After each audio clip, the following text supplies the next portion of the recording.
Uzaklara dalıp gidiyorum biliyor musun? Hayır, ben tek başıma videoyu sen evde yokken çekip paketleyip yapıverdim. Bak işte tek başına şunları koyayım. Acaba benden dolayı mı? Yok yani o anlamda estağfurullah. Öyle bir şey yok. Öyle bir şey yok. Yani şey yapmayalım. Var ya. Neyse, inanmış gibi yapalım, devam edelim. Herkese yeniden merhaba. Kanalımız Oslo'dayız'a tekrardan hoş geldiniz. Bir süredir videolarda Amine'yi göremiyordunuz ama bugün sorularınızı beraber cevaplayacağız. Selam herkese, yeniden karşınızdayım. Bir süredir Instagram'da daha aktif olsak da YouTube'da da yeniden buluşmaya şansına Nail olduk. nail olduk. Instagram'da son story'mize öncelikle çok fazla soru sorduğunuz için çok teşekkür ederiz. Soru soran herkese benden kalp. Bizden kalp.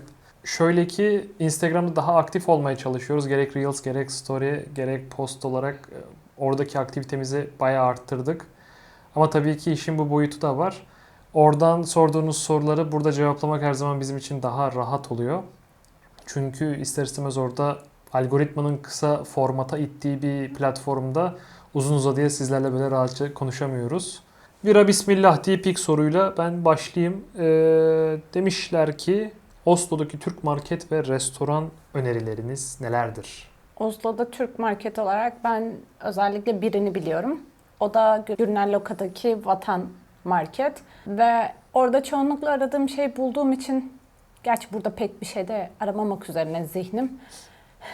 O yüzden ihtiyaçlarımı oradan gideriyorum. Türk restoran burada İstanbul restoran var bildiğim.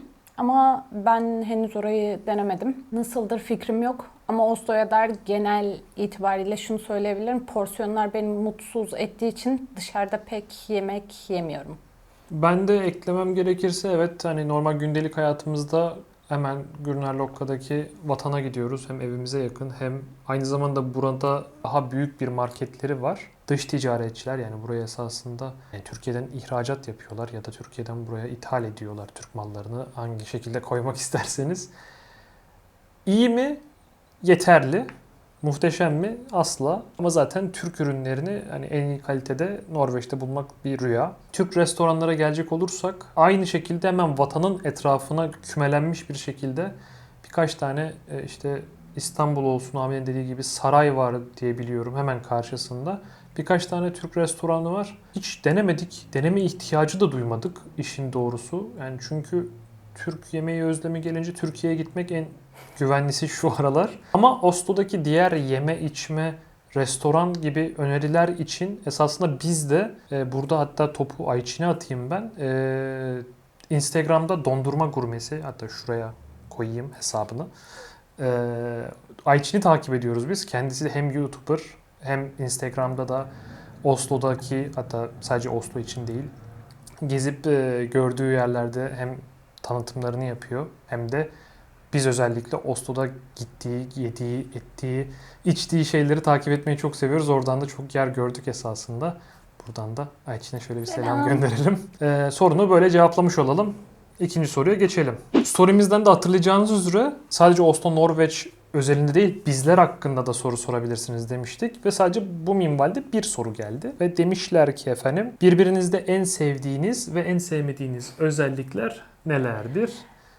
Hayırlısı olsun bakalım. Bu sorunun cevabını düşündüm. Şöyle ki, önce sevmediğim şeyi söyleyebilirim. Furkan eline her neye atarsa atsın o konunun mükemmel olması için çok çaba sarf ediyor. Ve bu mükemmel isteği, mükemmel olması için çabası çok fazla. Ve bu bazen yorucu olabiliyor. Hatta bazen değil, çoğunlukla yorucu olabiliyor. Buna yapacak pek bir şey yok. Ya da şu anlık bir çözümüm yok diyelim. Zaman ne gösterir bilmiyorum. En sevdiğimse olgun oluşu. Çok olgun biri. Bende mi sıra? Evet. Ben de o zaman olumsuzdan başlayayım. Neden? Öyle geldi. Yani bana top o şekilde geldiği için Peki. aynı şekilde karşılık vermek gerekir yani. Biz de böyle. Hocam biz de böyle. Dinliyorum. Amine'de en sevmediğim özellik temizliği seviyor. Temizliği çok seviyor ve aynı temizliği benim de yapmam taraftarı. Ama tabii ki olmuyor. Yani bu benim kötü özelliğim mi? Onun kimi biraz yani takdir sizindir ama yani olduramadık. Oluyor daha iyi yani tabii ki ama hep temizliyoruz şu evi ya vallahi. Neyse Allah'tan düzenli biri de yırtıyor. Yani temizliyoruz işte yani hep bir paspas, hep bir mop.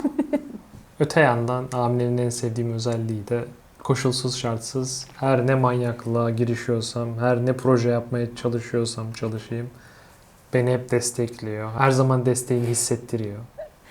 Çok Utandım. seviyorum. Rica ederim, ne demek. Yani evin içine işte şu an tabii görmüyorsunuz. Storiesini görmüşsünüzdür belki. Evi gerçekten stüdyoya çevirdim. Bu videoları sizlere ulaştırmak için. Yani hiçbir şey demedi gerçekten. Yani rızkımızı yatırdık gene şu ışıklara. Ne olur şuraya bir like bir şey atın çünkü yoksa yani kira ödeyemeyeceğiz. Allah'ım niye abone olmuyoruz ya? Bir 200 yapın bari biz. Daha 1000 olmamız lazım. Bir de bir like, bir yorum, bir paylaş. Yani bir şey yapsak onu. O bir eksik kaldı. İyiydik bir. Hadi bir toparlasak onu değil mi? Yok. O zaman sıradaki soruyla devam edelim. Bir başka takipçimiz sormuş ki Oslo'da ailecek konaklayabileceğimiz merkezi bir bölgede rahat, güvenli, gezebileceğimiz her yere şöyle yakıncacık bir otel, bölge önerebilir misiniz? Diye sormuşlar. Burada bence soru eksik. Şöyle ki Oslo'da bence her yer güvenli. Katılıyorum buna. Şunu söyleyebilirim ki bütçenize göre seçeceğiniz yerler tabii ki de değişir. Ama onun dışında eğer merkezi olmasını istiyorsa ve otel düşünüyorsa caddenin adı neydi ya? Karl Johan. Aynen. Karl Johan'da çokça otel var. O Bizim- civara bakabilir diye düşünüyorum. Bizim arkadaşlarımız burada Citybox'ta kaldı. Oldukça da memnun kaldı. Ve Ramada'da kaldılar. Değil Ve mi? Ramada'da kaldılar. Evet. 2 ayrı zamanda gelip 2 farklı yerde kaldılar. İkisine dair de bir olumsuzlukları yoktu. Buraya gelirken otellerde şu tek kullanımlık terlikler var ya, yok.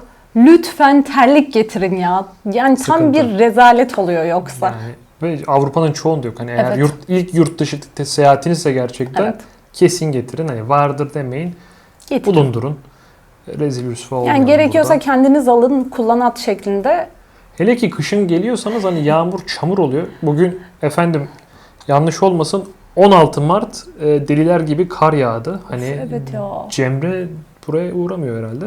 Kısacası sadece bu zaten siz hani güvenlikten öte kolay ulaşım sağlar. Çoğu gezip görülecek yer zaten şehrin içinde. Geri kalan da şehrin bayağıcı dışında. Hani atıyorum farklı bir doğa yürüyüşü rotası falan tercih ediyorsunuz. Her türlü şehrin dışında. Onlar için zaten araba kiralayacağınız için hani şehrin içinde kalmışsınız, dışında kalmışsınız çok bir farkı yok. Eğer araç kiralayacaksınız da otelinizin otoparkı var mı? Seçenek olarak buna bakabilirsiniz belki. Son olarak diyeceğim Oslo gerçekten çok güvenli bir yer. Zaten buraya gelince oldukça sessiz de olduğunu anlayacaksınız. O yüzden hani merkezde başımız şişer mi gibi bir şey yaşayabileceğinizi sanmıyorum. Önemli olan kısa sürede çok fazla yere gidip gezebilmeniz. O yüzden şehir merkezi en iyisidir diye uzatmadan geçiyorum. Bir diğer soru demiş ki yöresel yemekler var mı? Varsa en beğendiğiniz hangisi oldu? Yöresel yemek, Somon var yani. somon, bir de bu kahverengi peynir mi? Doğu yemek değil o gıda Evet, hani. yani gıda olarak somon ve kahverengi peynir, ki bu sırada parantez açayım, ben peynir tüketmediğim için tadını dahi bilmiyorum. Ama somon ya da balık tüketimi burada gerçekten güzel seviyede. Bir de özellikle Noel zamanında pineşot ve ribbe diye 2 tane daha hani bir tanesi yani pineşot kuzu diyebiliyorum. Haşlama değil mi? Yok o böyle kurutulmuş gibi daha çok aşırı tuzlu yani hiç yenilecek gibi değildi bayağı bildiğin taş gibi bir şey de bizim şirkette çıkmıştı. Şirketin Noel yemeğinde. Ribbe dediğimizde tamamıyla domuz böyle çok fırınlanmış bir domuz. Onda marketlerde elbet görürsünüz çünkü gerçekten sadece o dönem yapılıyor. Bu pineşot dediğimde gerçekten 11 ay hazırlanıp 1 ayda o şey yapılıyor. Bunun dışında gerçekten benim de aklıma yöresel bir şeyler gelmiyor. Öyleyse sıradaki sorumuz doğası bitki örtüsü çeşitliliğini merak ediyorum ben mesela denmiş. Doğası bence muhteşem. Gerçekten şehir içinde Yani şöyle söyleyebilirim. Neredeyse her mahallede böyle devasa parklar var. Devasa ama. Zaten kaldırım kenarlarında vesairede çokça ağaç var. Yeşile maruz kalmadığınız bir an olmuyor neredeyse. Bunu söyleyebilirim. Yani çeşitliliğe dair de çok bir fikrim yok. Alanım değil. Ama bir olumsuzluk gözlemlemedim. Bunu söyleyebilirim sadece. Ben şöyle diyeyim, hatta az önceki o kültürel yemek sorusuna atıfta bulunarak dediğim gibi Norveç yemeğiyle ünlü değil ama doğasıyla ünlü bir yer. Gerçekten burada doğaya bir arayışınız varsa aradığınızı bulursunuz. Şehrin içinde de şehrin dışında da, zaten şehrin dışında kesinlikle bulursunuz, emin olun. Özellikle doğa yürüyüşünü seviyorsanız, birazcık efor harcayıp bambaşka manzaraların peşindeyseniz zaten dünyaca ünlü bir yer burası bu konuda. Bunu gerçekten satan bir yer. Amin'in dediği gibi bulunduğunuz mahallede bir park olduğundan eminim. Hatta bir önceki videoda ben az çok size yönlerden gösteriyordum. Anladığınız gibi hemen bir tanesi şurada, bir tanesi de arkada kalıyor. O yüzden burada doğa konusunda bir sorun yaşaması, çeşitlilik konusunda Amine'ye katılıyorum. Tabii ki bitki örtüsü, sonuçta oldukça kuzeydeyiz ve bu bitki örtüsüne dayanabilen bitkiler, bu sıcaklığa, bu havaya dayanabilen bitkiler burada var sadece. Ama çok güzel bir botanik bahçemiz var. Mutlaka ziyaret edin. 4 mevsim güzel. Özellikle baharda başka güzel, sonbaharda da başka güzel. Hatta orası en uğrak fotoğraf çekim yerimiz. Az çok biliyorsunuzdur fotoğraflarımızdan. Diyerekten bu soruyu da geçiyorum. Bir sonraki soru, vize sürecine toplamda ne kadar para harcadınız diye bir soru gelmiş. Bu soruya düzgün bir cevap veremiyoruz. Çünkü bu soruyu ben direkt kendi üstüme alayım. Sağ olsun benim buraya taşınma paketimin içindeydi. Paketten kastım ne burada? Bir işle buraya geldiğinizde işte taşınma paketi, relocation package olarak böyle kontratınıza size sunulan yan haklar bunlar aynı şekilde. Ve bu yan haklarda siz ve işte artı bir kişi burada tabii ki yani işte eşiniz oluyor. Tabii çocuğunuz da varsa o ayrı, yani o dahil tabii ki bukete. Avukat hizmetinden tutun işte vize masrafları, işte hani evrak ücretleri gibi şeyler de bu paketin içindeydi. O yüzden buradan şirkete öpücükler sağ olsun. Biz pek bir şey harcamadık burada, yani benim Türkiye'ye gidip evrakları alıp buraya gelmem haricinde bir şey yaşanmadı. Şimdiki sorular dememin sebebi aynı anda cevaplamanın en mantıklı olduğunu düşünüyorum. Çünkü bir paket gibi sorular. Çünkü çok orantılı ve birbirine aynı cevapları verip videoyu 50 dakika yapmaktansa bu soruları bir anda cevaplamanın en mantıklı olduğunu düşünüyorum. O yüzden soruları aylık 28.000 kronla Oslo'da yaşanabilir mi? Ve aylık ortalama ne kadar harcıyorsunuz? Harcamalarınız nasıl oluyor sorusunu bir cevaplıyoruz. Şöyle, aylık 28.000 kronla yaşanabilir miydi? Bunu da esasında buradaki giderlerden konuşarak cevaplamaya çalışalım. Ve bu veriler için linki açıklama kısmına bırakacağım. Numbeo sitesinde direkt hani şehir verdiğinizde size buradaki ortalama giderleri ve kaç kişinin bu verileri yazdığı ve kaç kişinin verisiyle bu ortalamanın çıktığını gösteren bir web sitesi. Kalem kalem her şey var. Ben o yüzden buraya danışacağım. Özellikle Oslo diye aratabiliyorsunuz. Hani Norveç'teki fiyatlarla Oslo'daki fiyatlar gerçekten farklı. Bu noktada tabii ki başkent olmasından kaynaklı burada ev fiyatları gerçekten pahalı. Bütün Avrupa başkentlerindeki sorun burada da geçerli. Numbeo'ya göre diye söylüyorum. Şehir içinde 1+1 evlerin ortalama kirası 15.000 kron. Ama tabii burada şunu gözetmek lazım. Kira bazen her şeyi kapsıyor. Hani elektrik paketi de oluyor içinde, ısınması, su zaten burada bedava. Ve mesela atıyorum bizim kaloriferimiz var, yerden ısıtmamız da var. Mesela bizim kiramızda kalorifer içinde, elektrik dışında. Ama mesela tanıdığımız arkadaşlarımız var, onların hepsi içinde. Kimisinin hiçbiri içinde değil. Hani bu tamamıyla kontrattan kontrata göre değişiyor. Ve çok değişken. Ve inanılmaz değişken gerçekten. Hani evin ısıtmasından yapım yılına her şey değişiyor. O yüzden hani ortalama fiyatlardan konuşmak en mantıklısı. Dediğim gibi şehir içinde 1+1 bir ev 15.509,09 kronmuş. Yani kısacası 15.500 kron kira diye geçiyor. Ama bu sadece kira. Yani, ve içinde ne var? Muamma. o zaman şöyle diyeyim. Mesela şuraya yazıyorum sizin için. Şuraya yazıyorum. 28.000 gelirimiz, 15.000 giderimiz diye başlayalım madde madde. Kira gideri değil mi? Kira gideri. Tabii ki interneti basic paketler oluyor çoğu evin içinde. Bu genelde kiraya hep dahildir. Ama hani ben internetimi işte 1 gigabit yapacağım, işte 2 gigabit yapacağım, 10 gigabit yapacağım, bütün interneti indireceğim diyorsanız tabii ki onun ayrı bir fiyatı var. Ve bu da markadan markaya göre değişiyor. Hani onları birazcık araştırmak lazım. O yüzden o tarz toplara çok girmiyorum. Ya ben şahsi fikrimi söyleyebilir miyim kısaca? 28.000 krona bir kişinin 1+1, burada evler genel itibariyle küçük, onu da belirteyim. 1+1 evinde kendi halinde yaşayabileceğini düşünüyorum. Burada bir de genel alışmışlık olarak ev arkadaşı sistemi çok Evet, var. paylaşımlı ev değil mi? Gerçekten. Ve çünkü en büyük kalem kirayken ve faturalarken bunu ikiye böldüğünüzde çok cüzi fiyatlara geliyorsa geriye kalan parayla esasında birazcık da lüks yaşayabiliyorsunuz. Lüksten kastım tabii ki burada ne? Atıyorum 2 ayda bir yurt dışına gidiyorsanız belki ayda bir minik bir yere kaçarsınız. Kayak hobiniz varsa, Kayak hobiniz onu varsa konsere gideceksiniz. Hani o artı ya da atıyorum ev almak için para biriktirecekseniz oraya gider. Hani tamamıyla zevkler, renkler.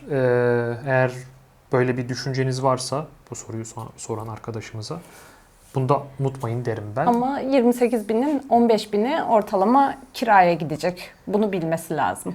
Yani gelirinin büyük bir kısmı. O amen hep öyle yani. Evet, burada Hani durum öyle. Bunu genel bilgi olarak söyleyebiliriz. market için bir şey söylemek gerçekten güç. Hem hani ne tükettiğinize göre de değişir. Nereden aldığınızda da maalesef değişir. Birazcık araştırma yapmakta fayda var. Ama dediğim gibi yine Numbea'ya önereyim. Orada kalem kalem fiyatlar var ve biz de esasında girip baktık. Çoğu fiyat gerçekten doğru ya da çok yakın. Zaten bir ortalama var. Dediğim gibi atıyorum 3 tane ABC marketi varsa bir ortalama var. Ve gerçekten gittiğinizde bu fiyatlar da çok uzak değil. Orada hani genel tüketiminize bakarak bir liste yaparsanız evet 28.000'den işte bunu düştüğümde bu kalıyormuş gibi bir hesap yapmak daha kolay olur. Toplu taşıma ücretiniz olacak. Burada aylık router 900 krona yakın bir aylık. Zone 1'deyseniz zonlarda tabii ki ben de bilmiyorum. Yani çünkü biz Zone 1'in içindeyiz de Zone 1 esasında bayağı büyük bir yeri kapsıyor. Oslo şehir merkezi esasında Zone 1. Hatta azıcık da bana kalırsa dışı. Bence de. Ama Zone 1 bileti aldığınızda atıyorum havalimanına gitmek için sadece minik 2,5 saatlik mini biletler alıp uzatabiliyorsunuz zonunuzu. Router uygulamasına girip günlük, haftalık, aylık, yıllık biletlere bakabilirsiniz. Zone da ekleniyor. Oslo şehir merkezindeyseniz Zone 1 biletin aylığı yaklaşık 900 kron. Son zamlarla beraber herhalde o yani 890 mı öyle bir şey. Yani 900 kısaca. En temel tabii ki yani gideriniz bunlar oluyor isterseniz. Hani barınma, ulaşım, gıda. Gıdaya tabii sizin bakmanız daha güvenli. Oslo'da uygun fiyatlı ev bulmanın ipuçları nelerdir?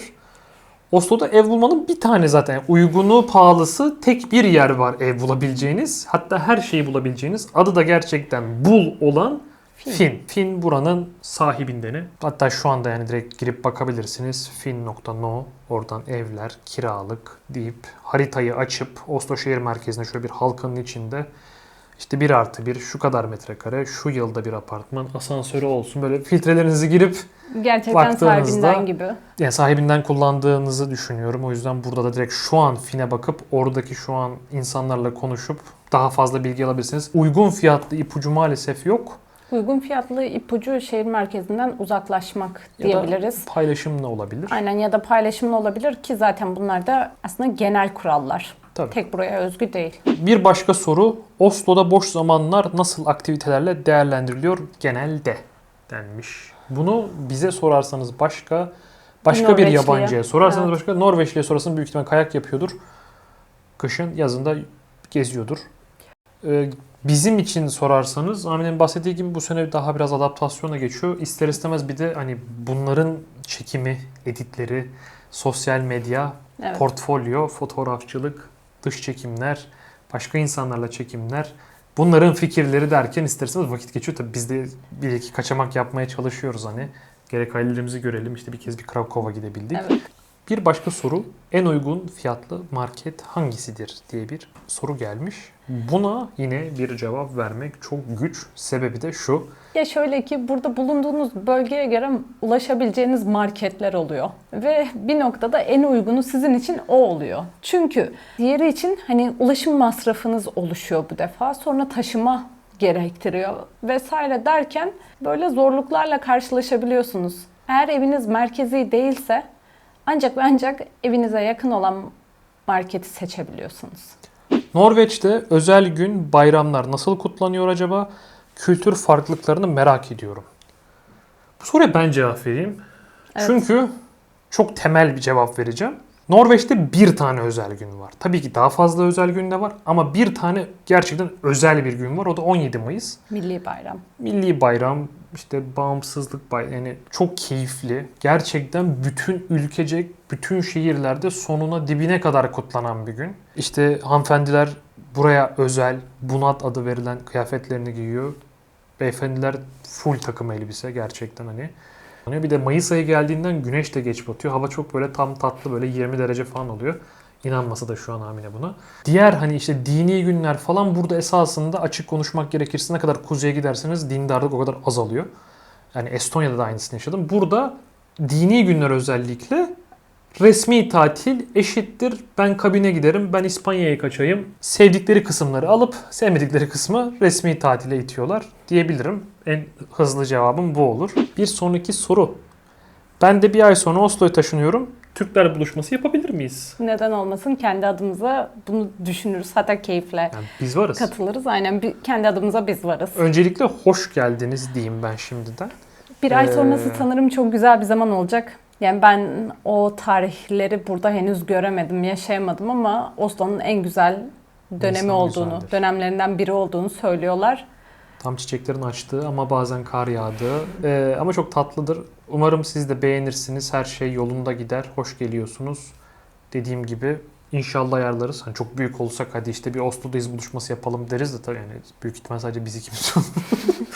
O yüzden ama tabii ki hani güzelce bir şeyler ayarlayıp size de bir hoş geldin demek isteriz. Tekrardan hani bizden en azından şimdilik hoş geldiniz. Biz varız.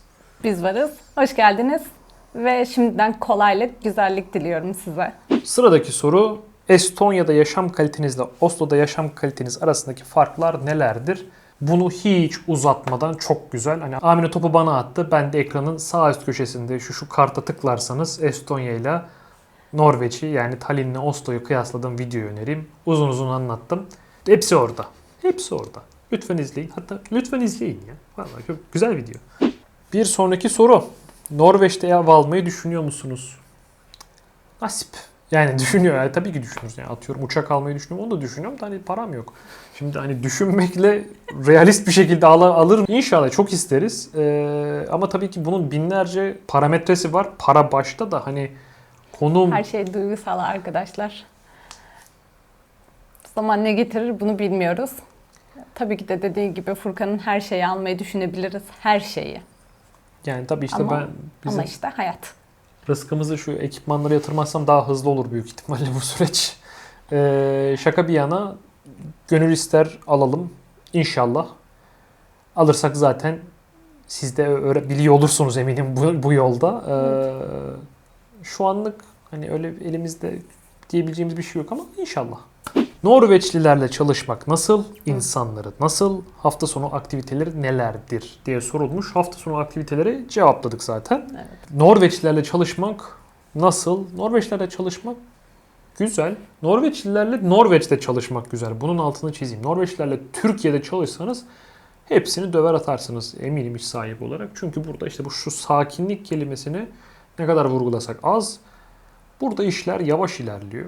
Yani özellikle olur da buraya bir gelirseniz ve polise işte atıyorum UDI'ye işiniz düşerse hani haftalarlayken artık aylarla konuşmaya başlıyoruz. Bekleme sürelerin o yüzden hani Norveçlilerle çalışmak nasıl bir şey? Yavaş bir şey. Norveç'te Norveçlilerle çalışıyorsanız hani siz de o zincirin bir parçasısınız. Bizler için koşturma kültüründen geldikten sonra sakin işte bu rahatlığı bu tarz işte böyle yan aktiviteler, sizlerle YouTube'da buluşmak, Instagram'da buluşmak, fotoğraf çekmek gibi diğer aktivitelerimize zaman ayırabiliyoruz sadece o şekilde düşünün. İnsanları nasıl? Bence oldukça iyi. Ama tabii ki bizim kültürden sonra bir o kadar da Soğuk. Yani ben Estonya'dan gelen biri olarak söylüyorum. Daha sıcaklar. Türkiye'den gelen biri olarak düşünürsek çok daha soğuklar. Şimdi hani tamamıyla baktığınız perspektifle alakalı. Ama olumsuz insanlar değiller. Özellikle bence yardımseverler ama bu insanlarla hani iletişim kurmak zor. Gerçekten hani bir çatı bulmanız gerekiyor o insan. Özellikle hobiniz varsa böyle fotoğrafçılık kulübü gibi farklı etkinliklere gidip orada bir network oluşturuyorsanız network oluşturduğunuz insanlarla tekrar görüşürsünüz. Evet, Bu bir konuda ortak payda yani lazım gerçekten. ve normalde muhabbet ettiğinizde anlattığınız şeyler onlara çok farklı geliyor. Yani sonuçta siz daha böyle farklı bir yani bizim kültürümüz çok daha zengin. Hani her şehrinde başka hikayeleri yatan, başka güzellikleri olan bir ülke. Burası daha böyle A4 kağıdı gibi o konuda. İnsanlara dediğim gibi hani benlik bir sorun yok. Ben Estonya'dan geldiğim için çok daha iyi İngilizce konuşuyorlar. Çok daha rahat anlaşıyorsunuz. O ilk teması sağlamak burada daha zor. Ama mesela hani atıyorum bir markete gitseniz de bir kahve dükkanına gitseniz de herkes esasında bence güler yüzlü. Oldukça anlayışlı. Evet. Çok para lazım mı orada? Banka hesabı açıncaya kadar ilk gittiğimizde. Muazzam bir soru. Çünkü çok da mantıklı bir soru. Çok da kritik bir soru. Evet. Çünkü gerçekten beni en çok zorlayan süreçlerin başında hatta tek belki de bu vardı. Şimdi şu şekilde bir durum var. Sonuçta burada ilk maaşınızı alasıya kadar bir aylık bir süreç var. Ama bu bir ay içinde bir evde olmanız gerekiyor ister istemez. Ve burada ev kültürü yani %99 3 depozito artı o ayın kirası. Yani ilk dakikada sizden trink bir 4 kira bedeli çıkıyor. Ortalama kirayı da az çok 15.000 kron dedik. Onu 4 ile çarptığınızda yaklaşık bir 60.000 krondan bahsediyoruz. Yani 60.000 kronluk bir harcamayla başlıyorsunuz diye böyle bir he dediğinizde. Ve o da boş ev. Sadece ev. Hani bir de bir Ikea'sı var bunun. İster istemez. Ikea'nın bir kargosu var. Yani tahmin etmeye başladım. O yüzden esasında çok dediğim gibi çok kritik bir soru sordunuz. O yüzden buraya gelirken en azından o hani en temelde o 4 kiranın olduğunu bilin. Çünkü o 3 kirayı zaten başka bir banka hesabına yatırıyorsunuz. Depozito siz yine kendi adınıza yatırıyorsunuz o parayı, onu da söyleyeyim. Hani kendi adınıza bir hesaba yatırıyorsunuz. Bloke konuyor ona. Bir kirayı da ev sahibine yatırıyorsunuz. Ve işte 4 kira cebinizden çıkarak sıfır diye başlıyorsunuz o zaman. Diye bunu söyleyebilirim. Sorularımızı bitirdik. Yani uzun olmasın diye çabaladık da öncelikle gerçekten sorduğunuz sorular için çok teşekkür ederiz. Umarım dilimiz döndüğünce güzel cevaplayabilmişizdir. Sizlere de bir faydası olur cevaplarımızın. Bunu biz sıkça yapmak istiyoruz ama sizden soru gelmeyince video da gelmiyor ister istemez. Özelden sorduğunuz soruları keyifle cevaplıyoruz gerçekten ama hani şu story'e yazın ya. Hani ya da bir anket açtığımızda oylayın. Hayır diyenleri çekip vurmuyoruz biz. Hayır'a da seviniyoruz. Yani ister istemez bazı işlerin algoritmik kısmı da var. O konularda hep desteğinizi bekliyoruz. Ayrıca Instagram'ımızı takip etmediyseniz şuradan hemen efendim instagram.com/oslo'dayız. Aynı zamanda şu YouTube'u birazcık yükseltelim diyorsanız kanalımıza da abone olursanız efendim çok mutlu oluruz. Deyip artık kapanış için ben topu Amine'ye atayım bu seferlik. Öncelikle şunu söylemek isterim ki sorduğunuz sorular bizim için çok kıymetli. Özellikle böyle düşünülmüş sorular bizim için çok daha kıymetli. Sorunuz her ne olursa olsun elimizden geldiğince ya da tecrübelerimize dayanarak cevaplıyoruz. Bundan da çok ciddi keyif alıyoruz.